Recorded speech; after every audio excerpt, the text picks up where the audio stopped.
വിളക്കുടി ഗ്രാമപഞ്ചായത്തിൽ ശീതീകരിച്ച fish market സ്ഥാപിക്കുമെന്ന് മന്ത്രി കെ.ബി. ഗണേഷ് കുമാർ പറഞ്ഞു.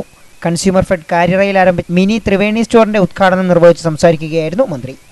കേരള ഫിഷറീസ് വകുപ്പിന്റെ സഹായത്തോടെ 2.5 കോടി രൂപ ഉപയോഗിച്ചാണ് ഫിഷ് മാർക്കറ്റും ഐസ് പ്ലാന്റും സ്ഥാപിക്കുക. ഇതിനായി ഉദ്യോഗസ്ഥർ സ്ഥലം സന്ദർശിച്ച് പരിശോധന നടത്തി കഴിഞ്ഞു. പത്തനാപുരം പഞ്ചായത്തിന് വേണ്ടി കൊണ്ടുവന്ന പദ്ധതി പഞ്ചായത്ത് അധികൃതർ സഹായിക്കാത്തതിനാലാണ് വിട്ടതെന്നും മന്ത്രി കൂട്ടിച്ചേർത്തു. വിളക്കുടി പഞ്ചായത്ത് പത്തനാപുരത്തിന് വേണ്ടി കൊണ്ടുവന്ന പക്ഷെ പത്തനാപുരം പഞ്ചായത്ത് സഹകരിക്കാത്തുണ്ടെന്ന് വിട്ടു.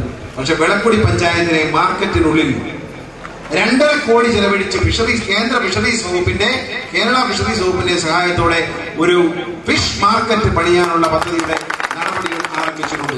പത്തനാപുരത്ത് പരിശോധന കഴിഞ്ഞപ്പം ഓരോരോ മുട്ട് ന്യായം പറഞ്ഞതൊക്കെ വിട്ടു. പക്ഷെ ഇവിടെ ഞങ്ങൾ കഴിഞ്ഞ ദിവസം അവർ ആ ടീമിനെ കൊണ്ടുവന്ന് അവർ പരിശോധിച്ചു.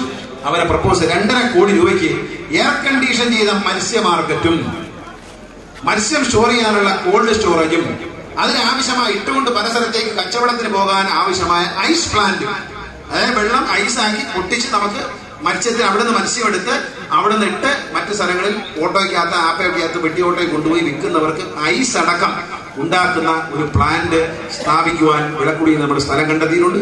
പത്തനാപുരം മണ്ഡലത്തിൽ ഫയർ സ്റ്റേഷൻ സ്ഥാപിക്കും. ഇതിനായി സ്ഥലം കണ്ടെത്തി കഴിഞ്ഞു. ജില്ലയിൽ പത്തനാപുരം, ചവറ മണ്ഡലങ്ങളിലാണ് ഫയർ സ്റ്റേഷൻ അനുവദിച്ചിട്ടുള്ളത്. പത്തനാപുരത്തെ സർക്കിൾ ഇൻസ്പെക്ടർ ഓഫീസിന്റെ കാര്യത്തിൽ ആഴ്ചകൾക്കകം മുഖ്യമന്ത്രിയുടെ ഇടപെടലിൽ തീരുമാനമുണ്ടാക്കുമെന്നും മന്ത്രി കൂട്ടിച്ചേർത്തു. Consumer fed president advocate Joy Thomas അധ്യക്ഷനായിരുന്ന ചടങ്ങിൽ consumer fed managing director doctor റിജിജി നായർ സ്വാഗതം പറഞ്ഞു. വിളക്കുടി ഗ്രാമപഞ്ചായത്ത് പ്രസിഡന്റ് സുലത രാജീവൻ ആദ്യ വിൽപ്പന നിർവഹിച്ചു. Executive director PR Prathapachandran, director Thankachi Prabhakaran, Vilakkudy ഗ്രാമപഞ്ചായത്ത് അംഗങ്ങളായ അദാബിയ നാസറുദ്ദീൻ, ലൈല ബിവി, വിളക്കുടി മുൻ ഗ്രാമപഞ്ചായത്ത് അംഗം കാര്യറ എസ് നാസറുദ്ദീൻ, മുൻ ബ്ലോക്ക് പഞ്ചായത്ത് അംഗം R പത്മഗിരീഷ് തുടങ്ങിയവർ പ്രസംഗിച്ചു. News bureau, Punalur.